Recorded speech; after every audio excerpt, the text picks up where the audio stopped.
mina. Awukayiqinisile umfowethu Pretty. Ngakuphikela mina. Ngikuvikela sikhohlakalile. Sukela manje nje. Hey, angizakudingi kwami umuzi. Ngibuyisele zonke imali zami manje. Ngibuyisele imali zami manje. Hayi akakhali igazi akakhali ngembezelo sawuthi amanzi angasawuthi akakhali igazi angifuni ungazelo nje futhi kuwena uzochaza ngala kaba bakwema hani uzobindwa khuluma nje kahle khuluma.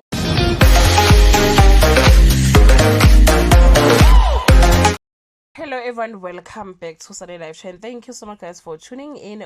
Guys, I'm back again with the Mzansi Celebrity Stories and namhlanje guys ke sikhuluma ngeindaba ke ezingekho mnandi ngampela. Yabona makuthiwa ke ukufa kuyisela kusuke kukhulunywa ke ngento ke ekanjena. Azizwanga kuthiwa uyagula, asizwanga lutho kodwa ke sesizothiwa ke akasekho ke emhlabeni. Ubaba ke uMartin Ziqubu esimazi kakhulu as the voice of Ukhozi FM radio.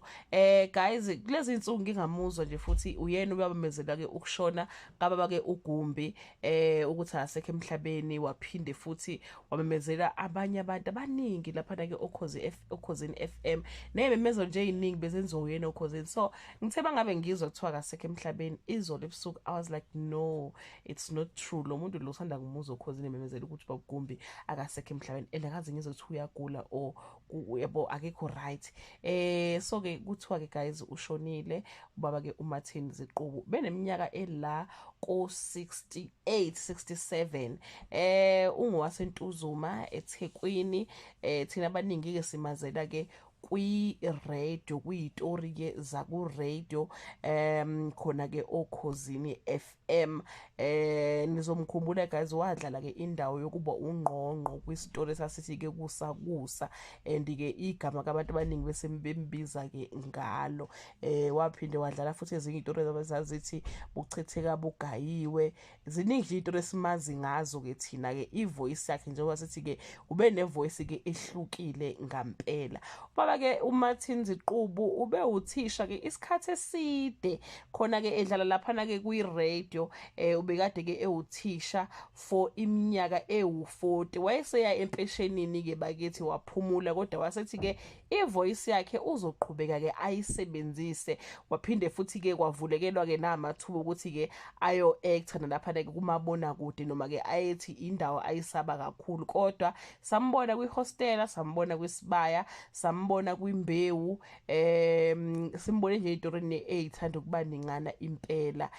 So ke guys akasekho emhlabeni.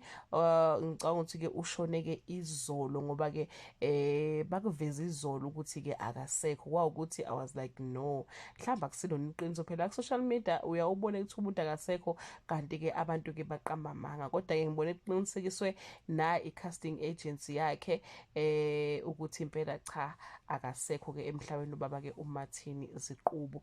Guys sizomkhumbula kakhulu bakithi ngevoice yakhe noma besingamazi, abanye abaningi bebengamazi ke isiqu sakhe kodwa bebazi ivoice ukuthi ke lo baba lokudala simuzwa la ku radio. So guys ivoice yakhe impela sizoyikhumbula kakhulu. Umoya wakhe ngazuthi ke ungaphumula ke ngokuthula, umndeni ududuzeke, akwehlanga olungihliyo. That brings us to the end of this video. Do leave your comment below and share with us ukuthi la voice wena uyazela kuphi, siphi isitori osikhumbulayo ayesidlala. Ngiyacabanga ukuthi wayekhona nokosigidi mudala lo baba la ku radio, mudala kakhulu bafethu. So nje umoya wami bakithi uphatheke kabi kakhulu mangizwa ukuthi ushonile. Bye.